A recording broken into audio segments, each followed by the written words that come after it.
All right. Testing audio. Give me something.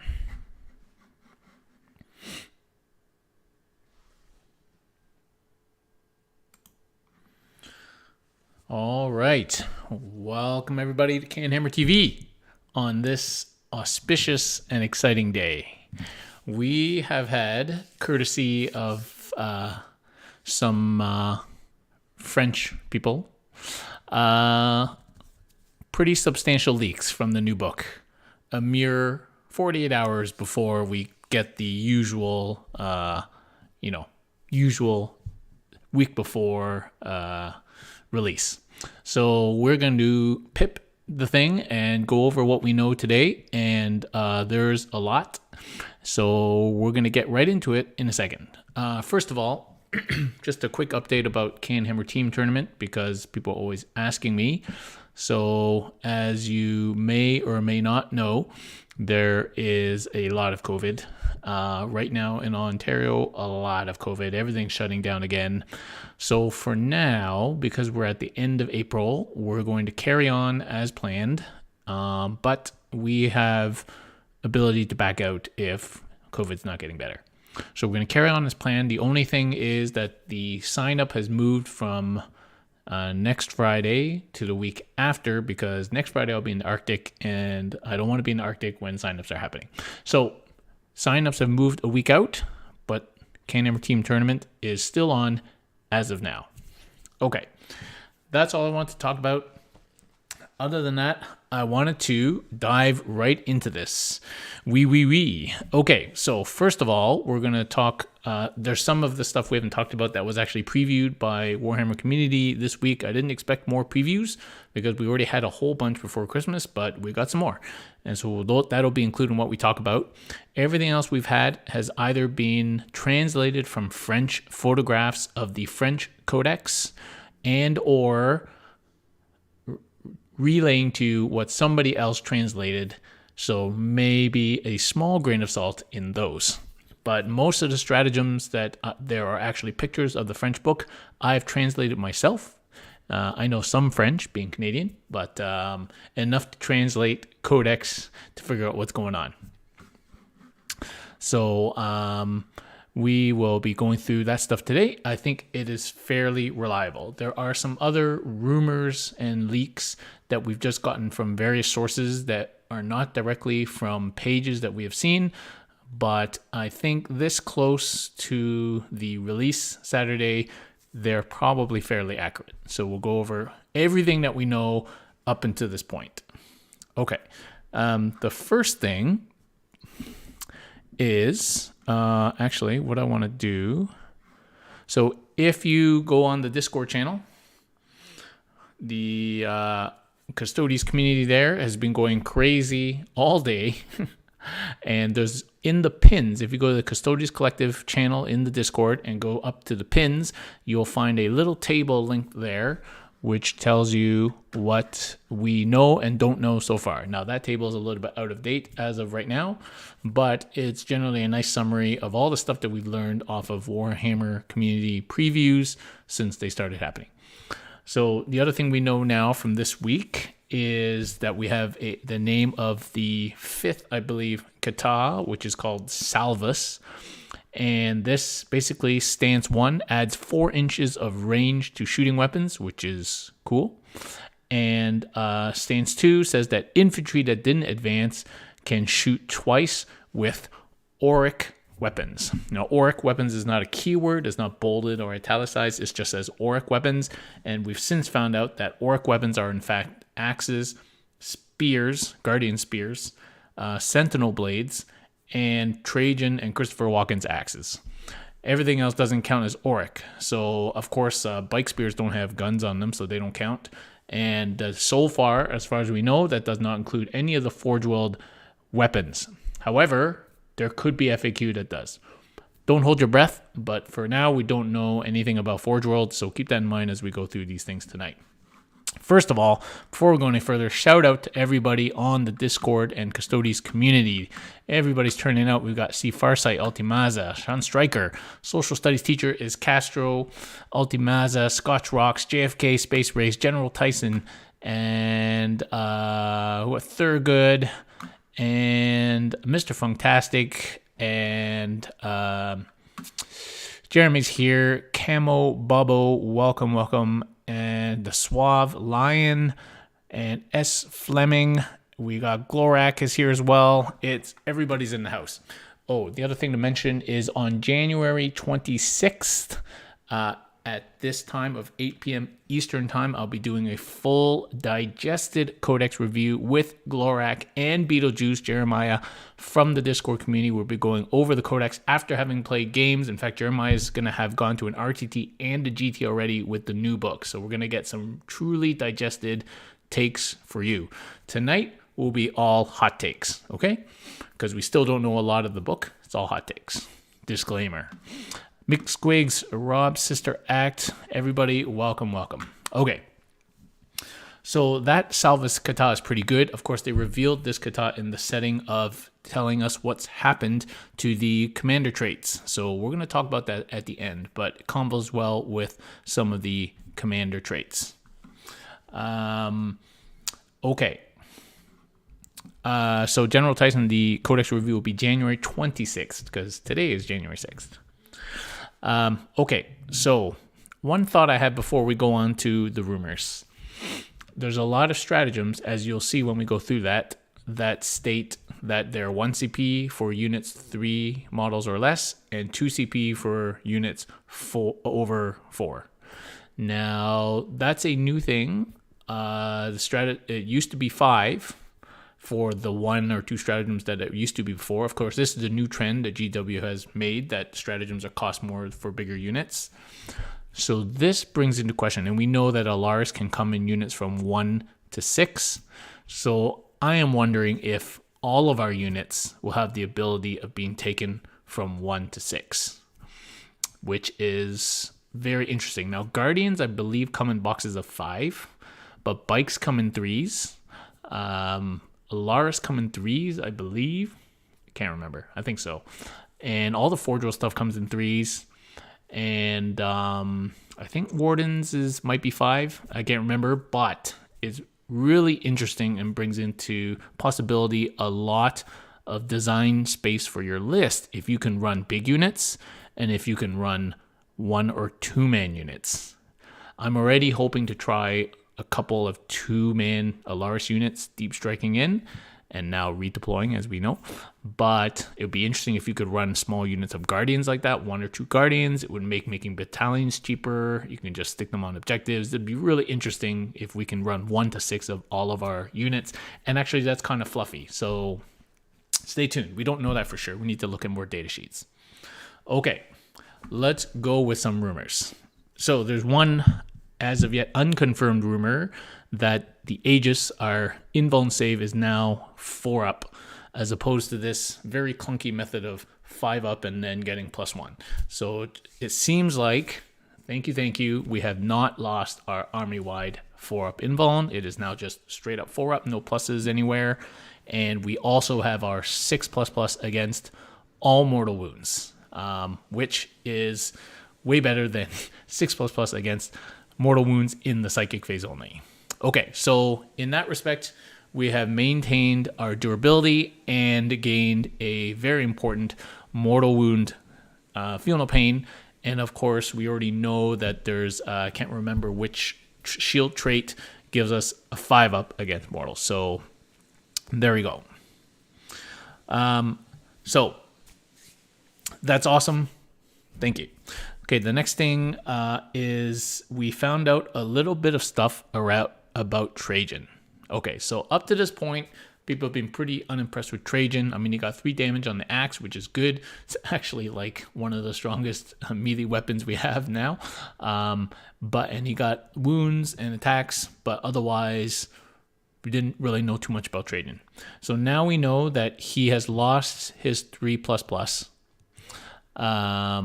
However, so he's just 4++ now, still 2 up armor, but he gained a 5 up feel no pain, which is a pretty good balance, because that protects him against mortals as well, and that's probably an okay balance of losing 3 up.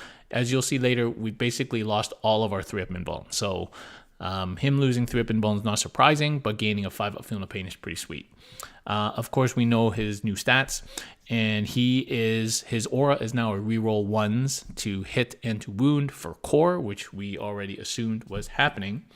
And he's going to be 170 points, so he's a little bit cheaper than he was, I believe, 5 points cheaper.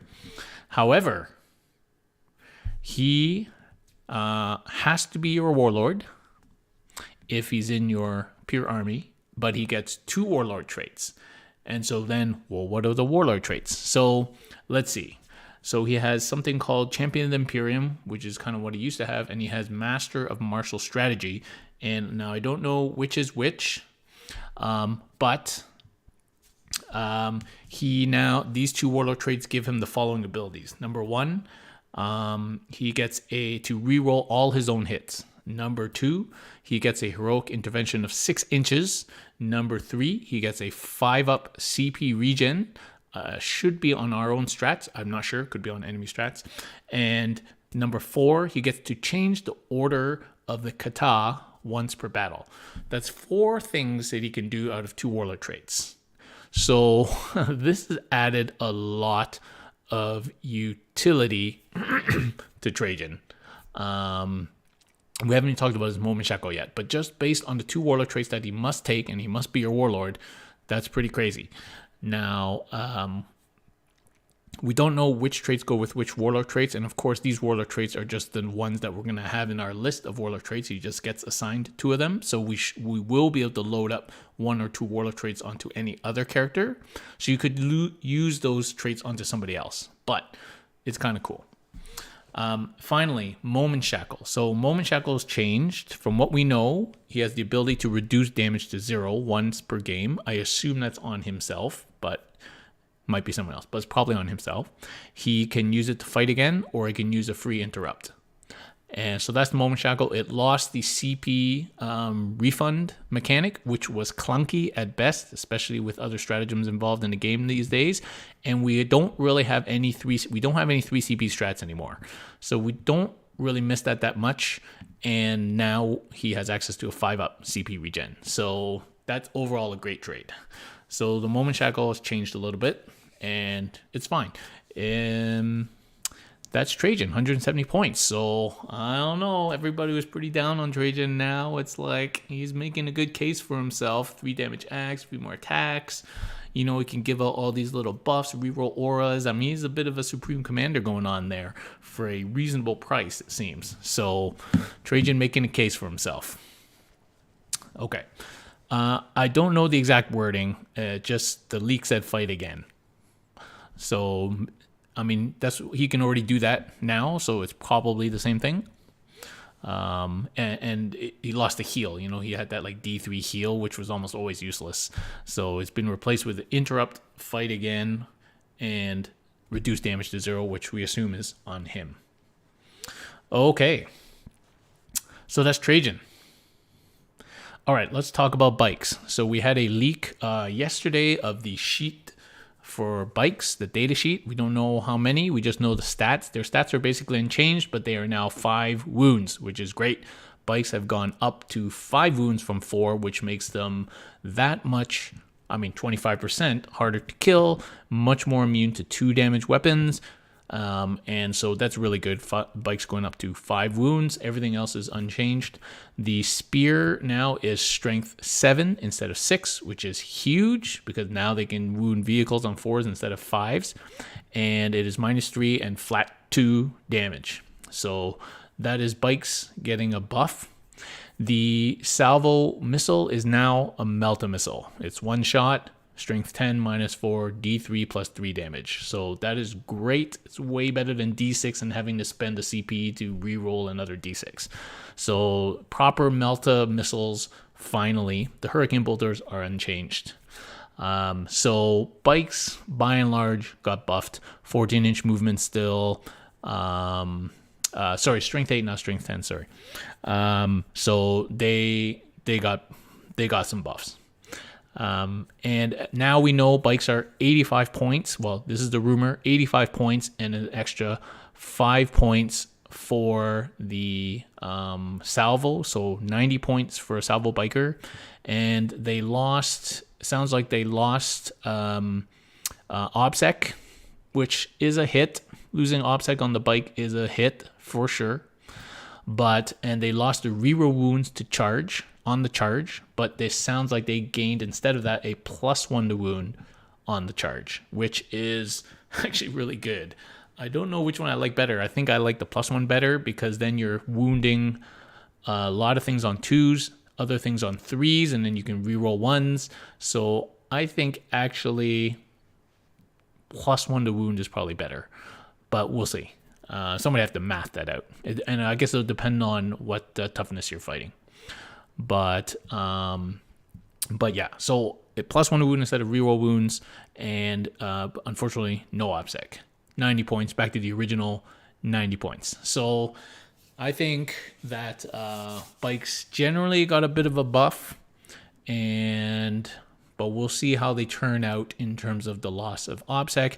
Also, it'd be really interesting to see if we can run them in units of 1 to 6. But I think we're going to need that melta for anti-tank, especially if we're not going to be using Forge World that much anymore. So I think we're going to see bikes in smaller units, maybe units of 2 or 3, flying around, still causing as much disruption as before, and shooting off shots. Okay. So that's bikes. I think I covered everything there. Okay. So the Storm Shield is now called a Presidium Shield. As I expected, they had to change the name from Storm Shield so it didn't cross-react with all the other things in the game that are called Storm Shield. So now they're called Presidium Shields, and apparently they just give a straight-up +1 to armor save. They don't affect the invuln, which is fine, and they are an extra 3 points. I can't remember how much shields are now. It's always mixed in with the cost of the sword, so they're now an extra 3 points.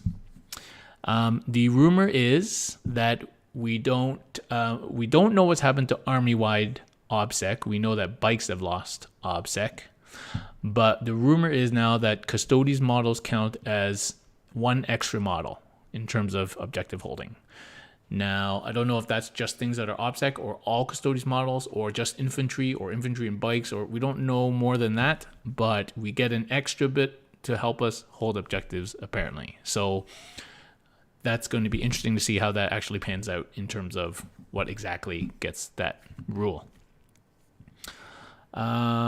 Okay, Wardens. So don't know too much about Wardens, guys. All I know is that the Wardens are 50 points now. I think they're down from 55. So they're cheaper. In fact, Terminators have gone to 60, and Wardens have gone to 50, and Guardians are 45. So they've all crunched together at the bottom, and Bikes have gone back up to 90. So we've got a wider gap in the middle there. But Wardens have gone down to 50 points, and they get the Bodyguard rule. Now, okay, if that's all they get, and they don't seem to get any special strats anymore, I don't think we'll see too many Wardens, especially with Alar's Terminators just 10 points more. But we'll see how that shakes out. Maybe their datasheet's got a whole bunch of stuff on it. But so far, Warden's not looking too spiffed up. Okay, next rumor is that the Dreadhost traits are +1 AP within 9 inches of something, and reroll charge. I mean, that got hinted in the pros of the Warcom article. We didn't see an actual picture of the thing, but this just confirms that this is probably correct. Okay. I think we already, maybe we didn't see this already, but there's a kata called Rendax. The stance 1 is against monsters and vehicles in combat. 6s are auto wound, which is cool. And 6 to hit are auto wounds, and stance 2 is +1 to strength if you get charged, charge, or heroically intervene against monsters and vehicles, which is really cool. So that looks like a ANSI monster vehicle type kata, which we may need for things like Monster Mash and things like that. So that's cool to have a kata that helps us with that, especially since we can pick the kata at the beginning of the game. So that's cool. Okay, the next rumor is that the Eagle Eye is now only a 3+ invuln, and that only happens once a game and lasts for that turn. So that is a blow to the Eagle Eye, but we expected to lose 3-up invulns, and so there it is. On the flip side, with less compelling 3-up invuln relics that we must take, we now have space to try other relics. And GW showed us the new Obliteratum relic, which is basically a ballistic grenade launcher turned into Assault 1, 18 inches, strength 10 -4, D3 +3 grenade, which is pretty cool, especially if Alar's Terminators maintain the ability to have an ability to snipe. Now, I don't believe they have that stratagem anymore, but maybe there's something else. Who knows? I don't think so. I think they've lost the ability to snipe, but that's still a pretty cool grenade launcher that replaces the ballistic grenade launcher for one person. Okay. No, I haven't done the Shadowhost leaks yet.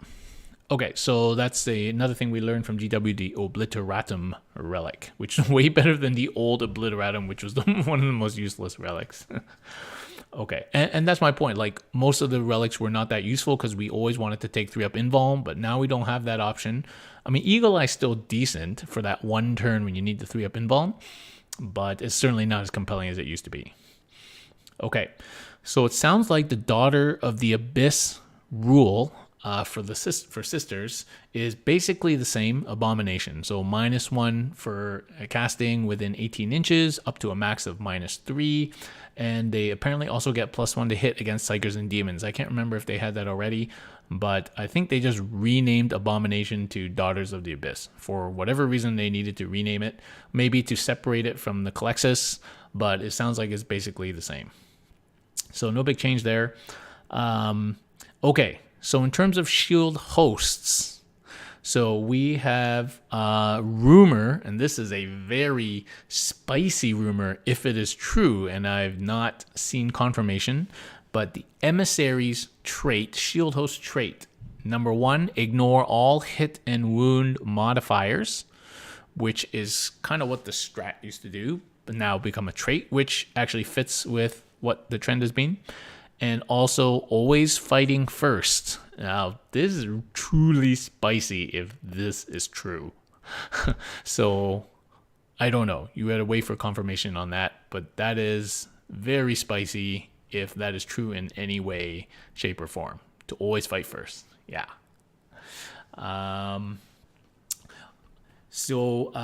Apparently each shield host still has its own strat as well, but I haven't heard about that one. Or the Warlord trait. So, Shadow Keepers. So, we've had a leak on Shadow Keepers. So, the traits are in engagement range. People get -1 attack against you, which is pretty sweet. The there is still the stratagem to get -1 strength against you, although that no longer can work on vehicles. So no more Telemons or tanks or dreadnoughts getting -1 strength on them, unfortunately. And then the other trait is a reroll wounds against characters. When you fight characters, I think it's also possibly shoot characters. It was not, it wasn't the actual text, it was a translation. So reroll wounds of some kind against characters. And the warlord trait, which is probably called Lockwarden, is the character that you're fighting does not get invulns. So that is a little bit of our own railgun action. We have the Trajann, strength 10, -3 or something, flat 3 damage. We've got the Blade Champion. These guys being Lockwardens now, turning off invulns against characters. These guys are character hunters. And apparently, I've just been told, breaking news, Lockwarden is also for shooting. But, I mean, none of our warlords really have crazy shooting, although Trajann has okay shooting. So, yeah, I don't know. Lockwarden for shooting, maybe not that big a deal, except maybe a biker cap with shooting the melt-a-missile. That's good. And he can fly around and snipe people, no invuln. So I think that's pretty decent. Obliteratum, no invuln. So yeah, there we go. But it is just against characters, remember. So anyway, so that is the no invuln strat for Shadow Keepers. Very nice. Now I can't remember what the old one was. I've never used the old Lockwarden, but it wasn't. It was thinking of something like that. It was like -1 save or something, -1 invuln, something like that. Why -1 invuln? We can have no invuln. All right, it's like our own little personal railgun. Okay. So those are the rumors that we know and have heard about that side of things. Now we go on to the stratagems. We've basically had a full leak of all the stratagems, 3 or 4 pages of stratagems, and 2 of the pages I've translated from French myself, and the rest were translated already, so there might be some small inaccuracies. Okay. Number 1 was Arcane Genetic Alchemy, which was previewed by Warcom. This is the old transhuman. Well, it's our transhuman, which is basically unchanged, except it is now only 1 CP for units, again, 3 or less, and 2 CP for units 4 or more. So again, I think we may be getting the ability to take, less than 3, but who knows? So that is made for incentive again to run smaller units to save on transhuman. So that's cool, and of course you can use it on your Blade Champion. So now he's transhuman to hit, transhuman to wound. That guy's going to be pretty hard to kill. Okay. Next stratagem was Perce et Balayage. Anyway, this was bikers for 1 CP. Bikers in combat can consolidate an extra 3 inches, which is nice. So unfortunately they lost OBSEC. However, being able to consolidate 6 inches is really a nice bit of extra mobility for them. So that's nice. The next stratagem is Mur Presidium, which is about the shield, basically. Shield Guardians. If your whole unit is made up of Shield Guardians, they are now -1 to hit in combat, which is awesome. Now, we were all hoping for Storm Shields to give us a -1 to hit natively, but this is kind of second best. We can give them -1 to hit in combat now with a stratagem, which is cool and does incentivize. It disincentivizes mixed units, but a unit of shield guys is going to be hard to take down, and that's kind of spicy and thematic with the Galatas, whose shield also gave them -1. So that's cool. Guardians for 1 CP, -1 to hit in combat. Very nice. Marque Fatale. So this is a Sisters stratagem for 1 CP that you pick an enemy unit at the beginning of the game until the end of the battle. Vigilators, so that's the Sword Sisters, get reroll hits against that unit. So yeah, I know there's some people out there who are really big up on Sword Sisters, but at the end of the day, like strength 5, You know, they die right afterwards. I'm not sure how useful we're going to find Sword Sisters, but here's a strat that they can use. If you happen to get into combat with the one thing you picked before the battle, you can reroll hits against it. I don't know. Doesn't seem that good. Okay. Venge les guerriers tombe, which is basically avenge the fallen. For 1 CP now, you pick a unit that's fighting. If it's over half strength, it gets 1+1 attacks. If it's under half strength, you get +2 attacks. So that is sweet. So if you've ever used Avenge the Fallen, you know that depending on your unit size, there's a sweet spot in terms of how many you lose versus how many extra attacks you gain. And then above which it's less efficient, and below which it's also less efficient. But this is like, okay, so it kind of almost like that. You always get the +1, but then under half, now you get 2 attacks. And so it's less dependent on how many people die, but there's potential when you're getting down to the end to give you more attacks, although you've lost more people. So it's probably another trade-off, but it's an interesting, somebody have to do the math on that depending on how big the units are. But it also doesn't depend on how many guys you lost. So if you, I guess in a 3-man unit, you'd still have to lose 2 guys, so 1 guy with an extra 2 attacks, so it ends up being the same. But in a larger unit, it's probably more useful. I don't know. Somebody do the math. I can't do math right now. Okay. The next stratagem is Tueur de Cauchemar. And this is basically Slayer of Nightmares for 1 CP if your unit is, again, 3 or less, and 2 CP if it's 4 or more. So, again, another strat with that division. But it's the same thing, +1 strength against things with toughness greater than you. So, same stratagem, but again, stratified to smaller and bigger units. So, 2 CP was always shitty for Slayer of the Nightmares. So 1 CP is way better. Okay.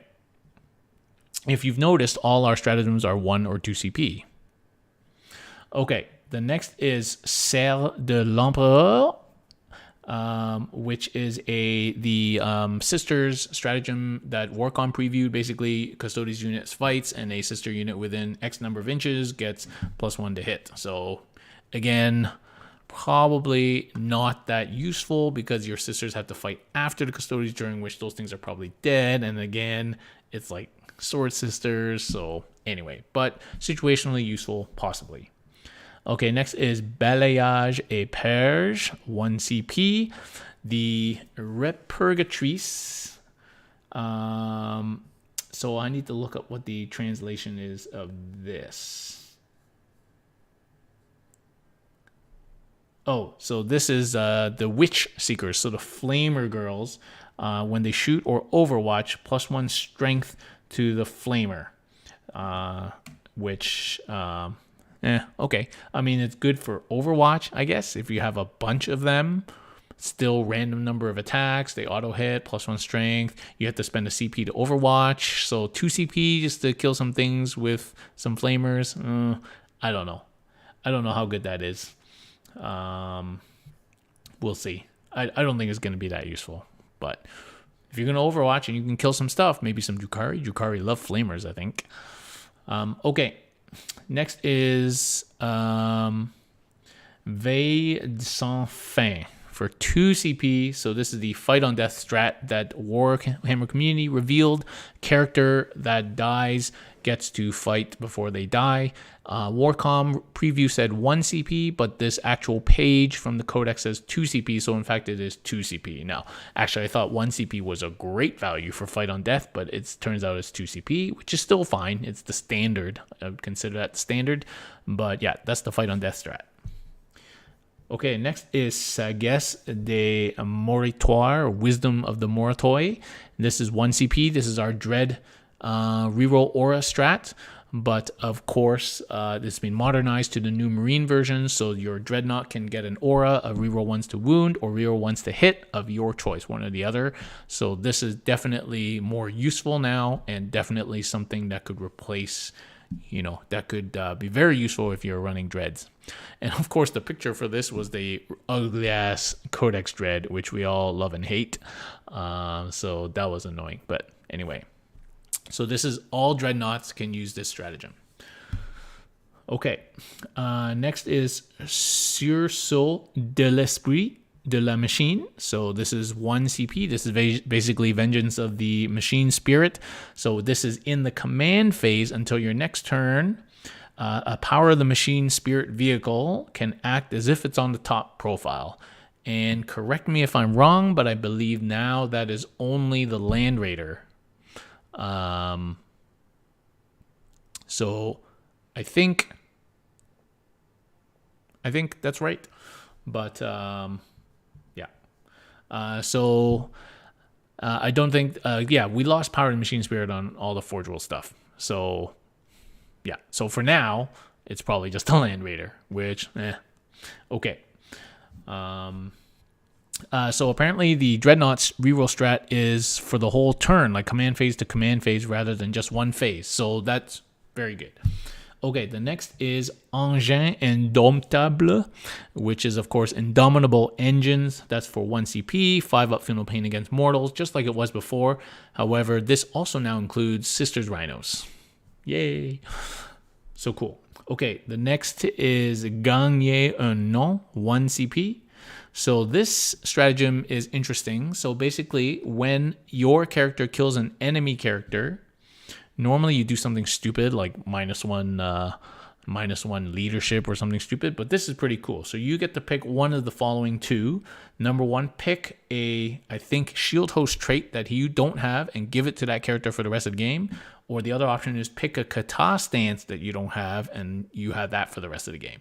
So that's a pretty interesting buff for CP. If we're going to be playing Hero Hammer with our super buffed up double warlord traded high damage characters hunting other characters, then this makes them even more deadly after they've killed said character that has no invuln save. So it looks like our characters want to be hunting other characters and then getting power level 999. So that's pretty cool. Okay, the next one is Ouvre la Chambre Forte, which of course is our relic stratagem. So in Strike Force games, 2,000 points, you can give 2 extra relics. And then Hero de l'Empereur is the extra warlord trait strat. So you can give up to 2 extra warlord traits, I believe. Okay. Or this might be give an extra warlord trait to somebody who already has a warlord trait. I can't remember. No, 1 per character per CP, max 2 extra. Yeah. Okay. So next, there is a stratagem, though, to give a second warlord trait to a character and does not have to be your actual warlord. So that is sweet. So that's what we're talking about at the beginning, when you can give both of Trajan's warlord traits to somebody else, like a Blade Champ or, I don't know, Vexilla, stuff like that. And so that's cool. So you can load up warlord traits on somebody. Next is Eternal Penitent. So it's changed a little bit. You use it before the battle. You pick a Dreadnought. Again, can be Forge World Dreadnoughts. They gain +1 attack, reroll charges. If they already rerolled charges, like if they had a Kata or something, then you add +1 to the charge distance.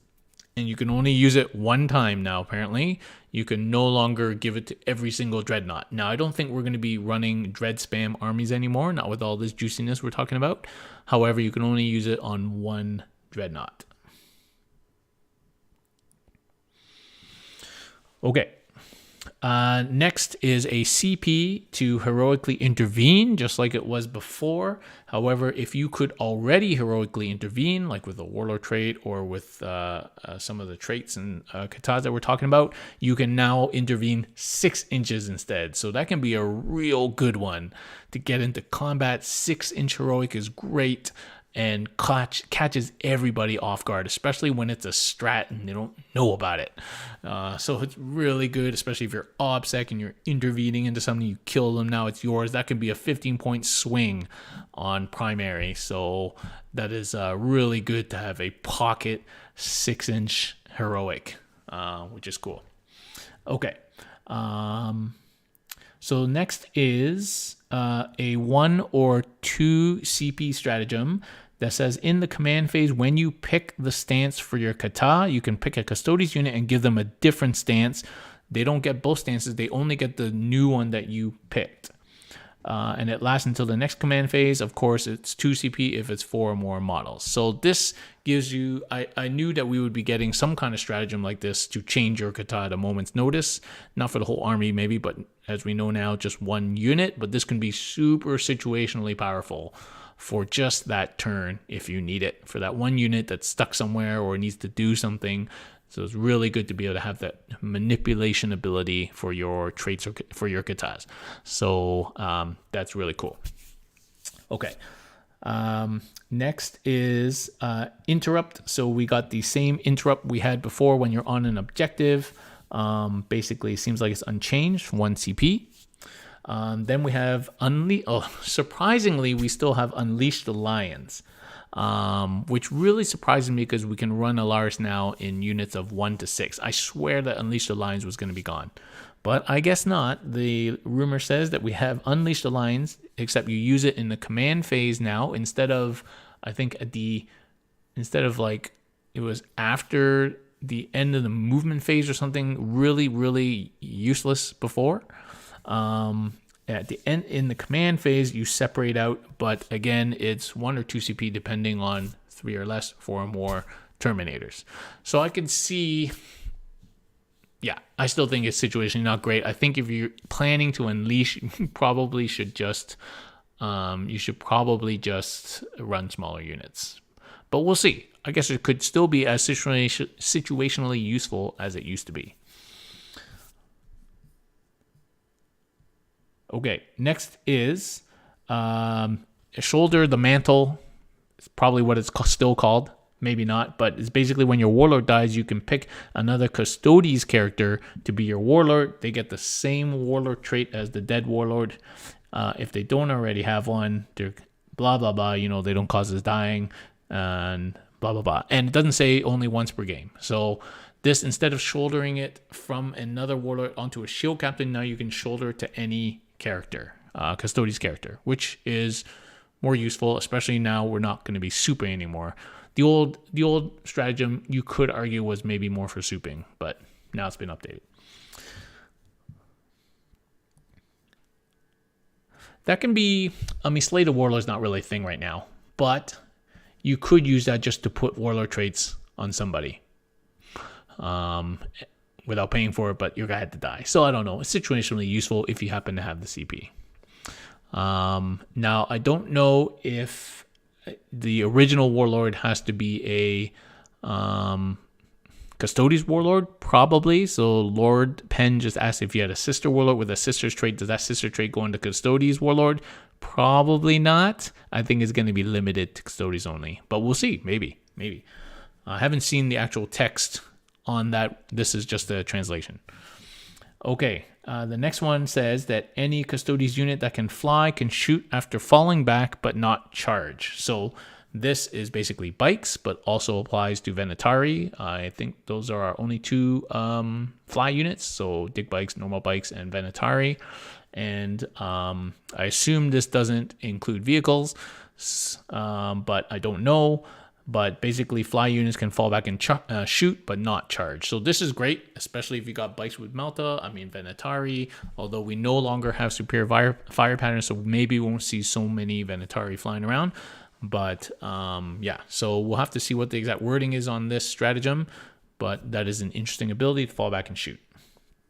Okay, the next is in the psychic phase for 1 CP, when enemy suffers perils within 18 inches of sisters, they take an extra D3. So I think they had that stratagem before. It sounds like it's completely the same. Okay, so the next is for 1 or 2 CP, again with units of different size. In any phase, when you're targeted, they cannot reroll shots, hits, or wounds. And so that is the old Emperor's Old Spice stratagem. And it's interesting. So this I haven't seen the text again. It's shots, hits, or wounds, but not damage. So that's what it affects. Okay. And then for 1 CP, before the battle begins, you can deep strike infantry, biker, or dreadnought. So that's the old teleport. That's the old deep strike stratagem. Now we're coming to the teleport Homer keyword that we've all picked up on the new Terminator datasheets. Okay, so the next is for a CP, 18-inch range, a 4+ deny for sisters after deny attempts. So this is the old stratagem that they've always had. Interestingly enough, there's no more deny strats for Custodes. So they no longer have a strat to deny within 12 inches. They no longer have the 3-up deny that Wardens used to have. And I don't know if we have the Warlord trait that lets us have somebody deny. So we've lost quite a bit of psychic defense. On the Custodes side, we still have the Sister psychic defense. So that's a bit of a blow. Of course, we now have a better Feel No Pain against mortals, especially if you're running certain traits. So we'll see. But we've lost a lot of the psychic defense strats that we used to have. Okay, next one. 1 CP at the start of any phase. 1 Sisters unit gains a 6-inch aura of enemy units -1 to hit when targeting the Sisters unit. So, so close, GW. So close. Why couldn't you just make it a 6-inch -1 to hit aura for everybody in Talons, not just the Sisters unit? Give Sisters a Vexilla stratagem would have been sweet and very fluffy, to be honest. But if it is only just the Sisters unit that gets -1 to hit, then situationally useful if you want to keep your Sisters alive. But yeah, so close, so close.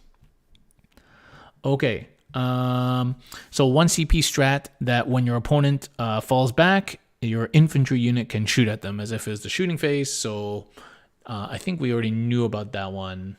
Possibly, or was that it used to be just Sentinel blades or something useless like that? So I think we had that stratagem before, but it was basically useless. It was like the Sentinel blade shooting, but of course Sentinel blade shooting got a lot better. So but yeah. Okay, the next one says smoke screen standard -1 to hit. So I'm not sure what that means, but if it's a stratagem that makes something -1 to hit, that would be great. I really don't know much more than that. Okay, Tanglefoot. So first of all, we should be happy they did not get rid of Tanglefoot. Tanglefoot is arguably one of the best stratagems in the game, can win you games. But what they've done is they've toned it down just a little bit. So it's still a D6, and you still have to use it at the start of the movement or charge phase. So you have to have premeditated it a little bit, even though, to be honest, most of us probably don't do that. We just use it when the person charges or moves because we just remembered. And you cannot use it on fly, of course. And now you must have line of sight, 12 inches. So no longer out of line of sight Tanglefoots, which were the bomb. Otherwise, apparently, it's the same as it was before. Same as it was before, and you can only use it once per turn. So now you can't use it movement and charge phase, although that was a lot to use CP-wise. And so it's been toned down a little bit just in terms of needing line of sight. So apparently the smokescreen is Rhino and Land Raiders. Okay, well, I mean, you didn't need a strat before. They had the smoke launchers, didn't they? That made them -1 to hit for a turn, but I guess now they have a strat. I don't know. Anyway, again, the strat didn't say. Okay, so Tanglefoot is otherwise completely the same, except it's once per turn, and it's line of sight needed now. It's otherwise the same. Okay, so this is what the teleport Homer keyword is, or rule. I think more probably keyword. There's also the teleport Homer rule on their data sheets, or golden light or something like that. Anyway, so the teleport Homer rule keyword comes in with this stratagem. For 1 CP, a teleport Homer unit, instead of moving, you redeploy them.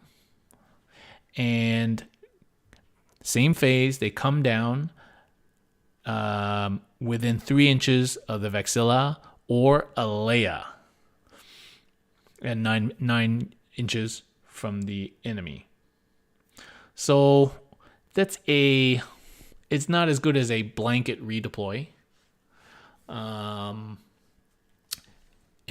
because they have to go within 3 inches of the Vex or Alea for some reason. Now, this is unconfirmed. This is a translation. Maybe they mean Christopher Walken. Maybe they mean, I don't know. But it's possible that it's just Alea specifically, which is weird. But anyway, and you still have to be 9 inches from the enemy. So this is not the same as Teleport Homer, where you could land within 3 inches of the enemy. So it's a redeploy for strategic purposes, probably not for making charges. And we don't really have a lot that helps us make charges that we've seen in all the previews, except for like the +1 to charge from the jet hosting. So yeah. So it's Teleport Homer. I mean, people had kind of gotten out of using the Teleport Homer anyway, 3 CP, but 3-inch charge, stuff like that had kind of fallen out of favor. I think this will be situationally very useful. It's going to take a little bit of premeditation. If you don't run a Vex or a layer, you just can't use it. It's kind of okay if you happen to have those components in your army. And this is definitely a little bit of usefulness. Now, I'm thinking of running a Sisters HQ or maybe a Leia, depending on how many points she is, just to access stratagems and do that cool Psyker Grenade stratagem that's coming up next. That's kind of situationally useful. So I might be running a Leia anyway, but it's just kind of weird. But so I don't know. Maybe it's not what the translation says, but that's what we have so far. So it's kind of a weird strat of situational usefulness.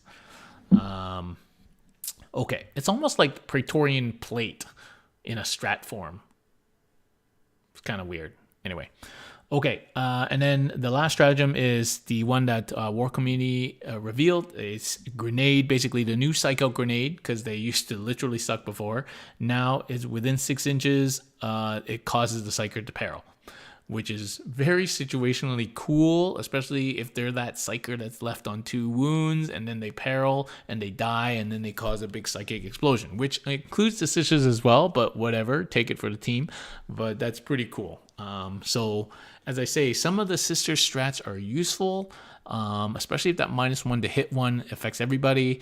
It used to just affect one unit, make a unit -1 to hit.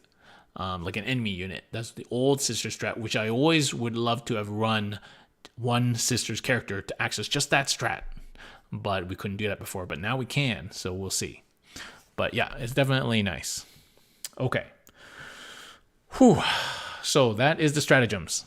Let's move on to Captain Commander traits, which a few of them were spoiled by Warcom, but we've got all of them now, including points costs. So let's have a look. So what they've done is they've taken the 9 Captain Commander traits and now split them into 3, 3, and 3. So 3 of them you can pick for a foot captain, 3 of them you can pick for an Alaris captain, and 3 of them you can pick for the biker cap. Okay, and you pick one and you pay points. Okay, so no more CP for CC traits, which is great because we got a lot of great stratagems to spend CP on. So here we go. So also, it doesn't say if you only do this. I don't know if you can only do this for one captain or you can do it for multiple captains. I don't know.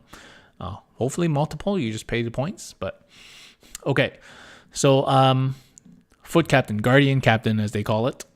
So I wonder if you put a spear, axe on it, if it still counts. Probably. Anyway, so the Guardian Captain for 25 points in the command phase, you pick a core or character Custodes unit within 6 inches, and they get both stances of their current kata till the next turn. So that's pretty cool. And of course, they spoiled this with the Salvus kata, which gives you 4-inch extra range and double shooting. So that's kind of cool. That's 25 points. It's pretty steep, but that makes a Guardian Captain like 130 something points, I think. So it's getting up there, but it is a thing you can do. For 15 points, the character can advance and charge. which on a foot captain is useful for its mobility. And 15 points, you can add 3 inches to the galvanized combatant ability, which we don't know what that is. That might be their reroll. So it sounds like it's an aura. So maybe it's making the reroll a 9-inch aura, which may be situationally very useful if your army depends on getting that aura into place. Okay, so those are the foot captain CC traits. The Alaris captain has 3 CC traits that you can pick from. One is Unstoppable Destroyer for 10 points. So this has been updated to add 1 to pile-in and consolidate. So he can now pile in and consolidate 4 inches. Of course, Alaris have the rule that allows them to do shenanigans on pile-ins and consolidates. So keep that in mind. 4 inches makes that very cool.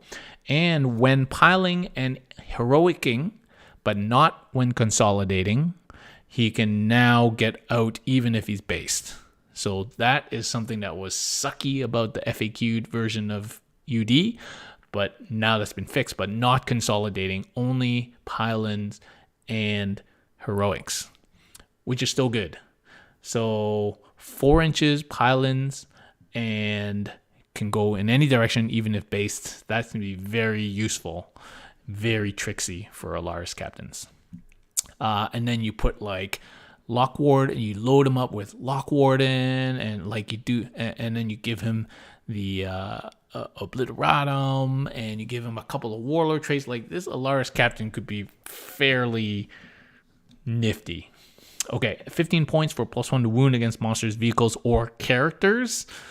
There's another anti-character thing. +1 to wound, no invuln save. Like these characters are gonna die. Flat 2 damage now. I mean, these guys are looking spicy. I think 8 wounds. They went up to 8 wounds. So these Alaris captains loaded up with some traits and couple of warlord traits, getting pretty spicy. And then 20 points. If under starting wounds, they get +1 attack. If half or fewer wounds, they get +2 attack. So we had that before in the Captain Commander trait. Okay, and Biker Cap. Now, Biker Cap, this is a little bit spicy. Now, we'll have to see if Biker Cap gets OBSEC. Probably they won't. And we don't even know actually who's going to get OBSEC. Let's assume for now that the Biker Cap loses OBSEC. Keep that in mind. But given the salvo upgrades, this guy probably has 9 wounds, probably standard. So, okay, here are the commander traits you can choose for a Biker Cap. For 15 points, you can give it +2 attacks if it's within 2 inches of 6 or more enemy models. So in engagement range. So not within an enemy unit that contains 6 models, but actually physically within 2 inches of 6 models, he gets +2 attacks. So that does help him take care of those 10-man guard squads that he used to not be able to kill. For 20 points, he can fall back and still charge, but not shoot. So that's very useful because 1 salvo missile, no big deal. Especially when you're trying to clear out, backline, objective holding units. But being able to fall back 14 inches and still charge, that's super useful. And that's 20 points. And then 15 points to reroll hits and wound rolls of 1 after charging or performing heroic, but not when charged.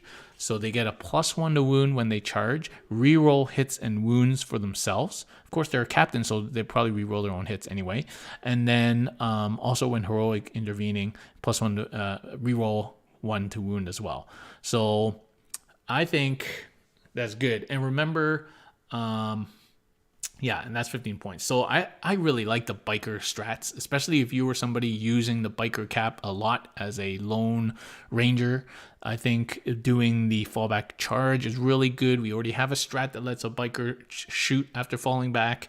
So I think that's a nice stratagem. I wish we could use the UD one on the Biker. That would be sweet, but we can't. So yeah, I like, there's a few nice choices here in these CC traits.